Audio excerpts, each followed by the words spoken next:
अस्सलाम वालेकुम रहमतुल्लाहि व बरकातहू। भाइयों, उम्मीद है आप सभी लोग खैरियत से होंगे।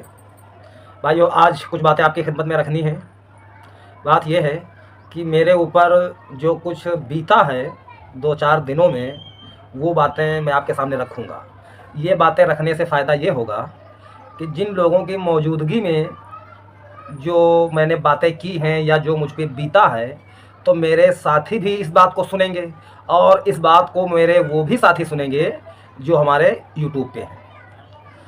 तो इस बात से सबका फ़ायदा होगा, चाहे वो मेरे पड़ोसी हों, मेरे दोस्त हों या मेरे सब्सक्राइबर हों।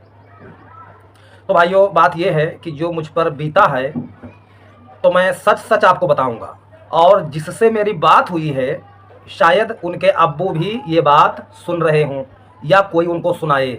तो मैं पूरी बात आपके सामने रखूंगा कि कहाँ से बात शुरू हुई है और किसने शुरू की है, ताकि मेरे घर वाले भी, मेरे बड़े भाई हों या मेरे मोहल्ले के मेरे दोस्त हों, सब लोग आसानी से समझ सकें। तो भाइयों, बात यह है कि मैं एक जगह पर बैठा हुआ था और एक आलिम साहब भी बैठे हुए थे, और उन आलिम साहब को मालूम है कि मैं अहले बैत का सपोर्ट करता हूँ, खुल कर करता हूँ, और अपनी बहुत सारी वीडियो में करता हूँ। अहले बैत से बुग़्ज़ रखने वाले, अहले बैत से जंग करने वाले, अहले बैत को शहीद करने वाले, उन लोगों से मैं कोई मोहब्बत नहीं करता। ये बात उस वक्त मेरे सामने बैठे हुए आलिम साहब को मालूम थी। ठीक है। फिर इसी तरह बातें हो रही थी, तो वो आलिम साहब बोले कि भाई बीड़ी की बात हुई थी, बीड़ी की, भाई देहात में या कस्बों में बीड़ी पी जाती है। तो आलिम साहब ने कहा कि बीड़ी हराम है। तो भाई मैं सुनता रहा, और मेरे जो मिलने वाले दोस्त थे वो भी सुनते रहे। फिर मैं खामोश रहा। फिर आलिम साहब ने कहाँ से शुरुआत की, उन्होंने कहा कि आपको मालूम है, या उन्होंने ये कहा कि मैंने एक क्लिप अभी देखा था। उस क्लिप में एक शिया कह रहा था कि अली अल्लाह पाक से ऊपर है, या कोई इस तरह की शायरी हो। बहरहाल उस शायरी का अर्थ यही होता कि अली अलैहिस्सलाम अल्लाह से ऊपर है। तो ये बात आलिम साहब ने डायरेक्ट मुझसे कही। क्यों? क्योंकि मेरी थंबनेल में, मेरी बातों में कि मैं शियाने अली, जो सच्चे शियाने अली हैं, उनसे मोहब्बत करता हूं और करता रहूंगा, और मैं समझता हूं कि सच्चे शियाने अली ही असली मुसलमान हैं। उन्होंने कहा कि कुछ शिया ऐसे हैं। तो मैंने कहा होगा भाई, किसी ने कहा होगा। तो मैंने उनसे ये कहा था कि चलो आपने क्लिप देखा, मैंने तो नहीं देखा, लेकिन आपके देखने के मुताबिक मैं मानता हूं, और मैं ये बात आपसे कहता हूं कि चलो किसी शिया ने कहा, या शायरी में उसका अर्थ होगा कि अली खुदा से ऊपर है। हालांकि मैंने तो ऐसी कोई क्लिप नहीं देखी है, उन्होंने कहीं देखी हो तो चलो उन्हीं की बात पर हम बात करते हैं। तो मैंने उनसे कहा कि चलो शिया ने तो कहा कि अली अल्लाह से ऊपर है, नाउज़ुबिल्लाह, ऐसा खैर कोई कहेगा नहीं। मैंने उनसे कहा कि आप ही के अहले सुन्नत में, आप ही के मोहल्ले में ऐसे लोग हैं जो कहते हैं कि अल्लाह आसमान से फिसला, नाउज़ुबिल्लाह, और बड़े पीर साहब ने उन्हें रोक लिया। ठीक है। या कहीं पर कहते हैं कांधा दे दिया। इस तरह की बढ़ा चढ़ा के बड़े पीर साहब के बारे में बहुत सी बातें बरेलवी हजरात करते हैं। तो मैंने उनसे कहा कि किसी ने तो अली को बढ़ाया है, और बहुत से लोग तो ऐसे हैं जो अली के कदमों की धूल के बराबर नहीं है, जो बुजुर्ग, उनको अल्लाह के बराबर कर रखा है। तो अब बताइए इनमें सबसे ज्यादा नीचा कौन है?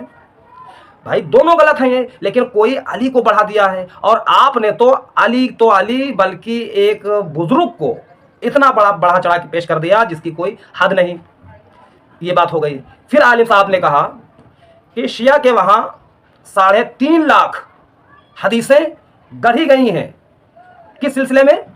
कि यजीद के अब्बू की अहमियत घटाने के लिए, यजीद की भी अहमियत घटाने के लिए। तो मैंने कहा भाई वो 3.5 लाख हदीसें जो यजीद के अब्बू की अहमियत को घटाने के लिए लिखी गई हैं, तो ये कहाँ हैं भाई? किस किताब में लिखी गई हैं? भाई हर मकतबे फ़िक्र की जो सबसे बड़ी किताब होगी, हर आदमी सबसे पहले उस किताब को देखेगा, जो लॉजिक बनता है। तो मैंने कहा भाई शिया की सबसे बड़ी किताब जो मानी जाती है तो नहजुल बलागा मानी जाती है, और उसूलुल काफ़ी मानी जाती है। तो इनमें कोई ऐसी रवायतें हैं जो उनमें से किसी का कोई सबूत अहले सुन्नत की किताबों में ना मिले। भाई मेरे हिसाब से बहुत सी ऐसी बातें हैं शिया की बड़ी किताबों की जो अहले सुन्नत की किताबों में भी मिल रही हैं। ठीक है। तो हम शुरुआत करेंगे अहले सुन्नत की बड़ी किताबों की। इसी तरह इंसाफ यही है कि शिया की भी बड़ी किताबों से शुरुआत की जाए। तो उन्होंने कहा कि नहीं, बड़ी किताबों में नहीं है, निचली किताबों में है। तब मैंने उनसे कहा कि शिया की निचली किताबों पे मत जाइए, सबसे पहले अहले सुन्नत की जो सबसे मोतबर किताबें हैं, कुरान के बाद जिनका सबसे बड़ा मकाम है, उनमें देखिए। उनमें साफ दिख रहा है आपको कि अहले बैत के साथ क्या क्या किया गया, अहले बैत पर कितना जुल्म किया गया, मौला अली पर लानत भी की गई, और बहुत कुछ है इसमें। तो अब यहाँ पर मैं अपने तमाम सुन्नी भाइयों से कहना चाहता हूँ कि चलो, कोई कहता है यजीद रहमतुल्लाह अलैह, वो जो आलिम साहब हैं वो यजीद रहमतुल्लाह अलैह कहते हैं, ठीक है। इसीलिए मेरी उनसे बात हुई थी, और मैं तो यजीद को रहमतुल्लाह अलैह नहीं कहता, मैं यजीद की कोई इज्जत नहीं करता।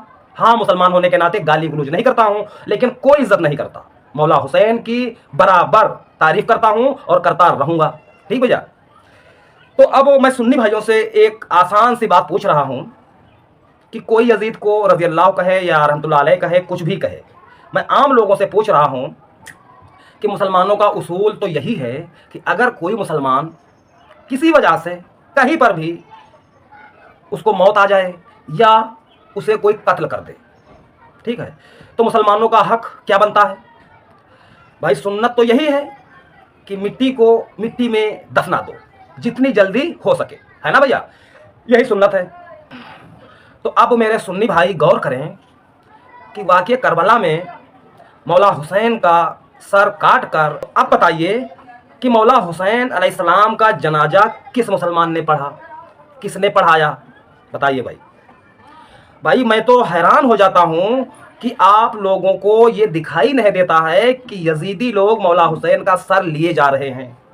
चाहिए तो ये था कि चलो किसी वजह से उनको शहीद किया गया, फिर उनको दफना दिया जाता, और दफनाया सिर्फ धड़ नहीं जाता है, सर भी दफनाया जाता है। हम लोग देख रहे हैं कि आज अगर एक्सीडेंट में किसी की मौत होती है, उसके शरीर के चाहे जितने टुकड़े हो जाएं, वो सारे टुकड़े बटोर कर उसको मिट्टी में दफना दिया जाता है। अगर कोई गैर मुस्लिम है, उसके वहाँ जलाने का रिवाज है, तो सारे टुकड़े बटोर कर जला दिया जाता है, ठीक है। सर की या हाथ पैर की नुमाइश नहीं की जाती है कि चलो हम अपने बादशाह के पास ले चलें, उसको दिखाएं कि देखो ये हमने किया है। तो उस वाक़ये से ये मालूम हो रहा है मेरे हिसाब से कि मौला हुसैन को दफनाया नहीं है लोगों ने।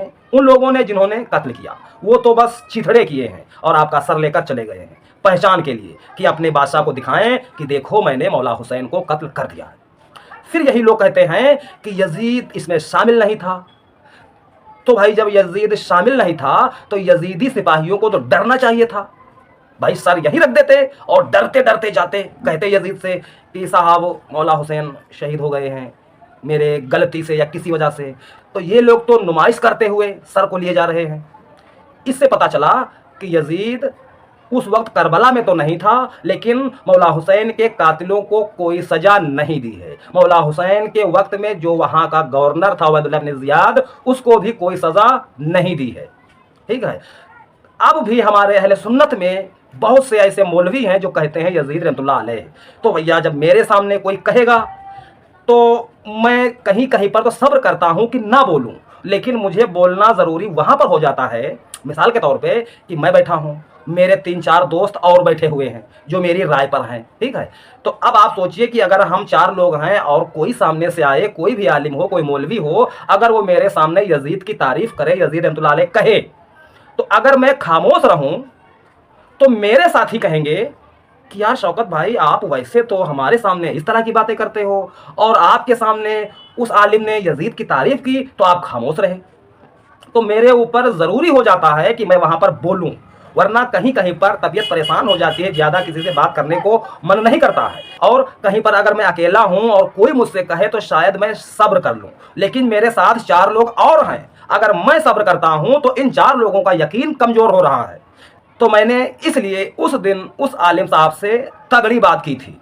उनके अब्बू भी सुने थे और शायद ये बातें भी सुने, और जो मोहल्ले के लोग हैं वो लोग फिर मेरी बातों को सुने, और मेरे सब्सक्राइबर हैं वो भी सुने। तो उस दिन ये मेरी सारी बातें हुई थी। फिर मैंने सियासत्ता से कई हदीसें दी जो मौला अली और उनकी औलाद के हक़ में हैं। मौला अली पर जुल्म किया गया, ये सबूत बुखारी मुस्लिम से मिल रहे हैं, ये मैंने उनको दिए हैं। फिर उन्होंने मुझे कुछ पेज दिए हैं जो शिया की निचली किताबों से हैं, और वो सिर्फ अरबी में दिए हैं भैया, सिर्फ अरबी ही का पेज है। तो अब बताइए कि मैंने आपको बुखारी मुस्लिम से अरबी उर्दू दोनों दिए हैं, आप हमें शिया की निचली किताबों से सिर्फ अरबी दिए हो, तो क्या आप आलिम हो इस बात का हम पर रौब झाड़ रहे हो? तो भाई रौब झाड़ना तो अच्छी बात नहीं है। मैं मानता हूं कि अगर कहीं पर खालिस अरबी है तो उसका अर्थ मैं नहीं निकाल पाऊंगा, थोड़ा बहुत शायद जान लूं, लेकिन पूरा पूरा मैं अरबी का अर्थ नहीं निकाल पाऊंगा। मैं आपके सामने भी कह दूंगा और मैं वीडियो पर भी कह रहा हूं भाई, मेरा मकसद है कि आसान भाषा में अपने भाइयों को सीधी सीधी साफ सुथरी बातें बताना। आप हमें अरबी का रौब झाड़ रहे हो, अरबी अरबी दे रहे हो। मैं चाहूं तो मैं भी आपको अरबी अरबी ही दूं, लेकिन मेरा मकसद है कि आप अगर अरबी में समय लग रहा है तो उर्दू में समझ लो आसानी से। जो आपके साथ में आपका दोस्त कम पढ़ा लिखा है वो भी पढ़ सकता है, ताकि उसका यकीन भी दुरुस्त हो जाए। तो मकसद मेरा सिर्फ आसानी से समझाना है, रुआब झाड़ना नहीं है। और जो मैंने आपसे बातें की कि उन लोगों ने मौला हुसैन का सर टहलाया, तो मैं ज़बानी बात नहीं करता हूं भैया, सही बुखारी की ये हदीस है। तो आप खुद देखिए, किसी आलिम से दिखाइए, आपको साफ साफ पढ़कर बता देगा। तो भैया बुखारी किताब वो है जो अहले सुन्नत के सारे फ़िरके ये बात मानते हैं कि कुरान के बाद अहले सुन्नत में सबसे बड़ी किताब सही बुखारी सही मुस्लिम है, और ये बुखारी ही की हदीस है। देखिए और दिखाइए। तो आज के लिए इतना ही। अस्सलाम वालेकुम रहमतुल्लाहि व बरकातहू।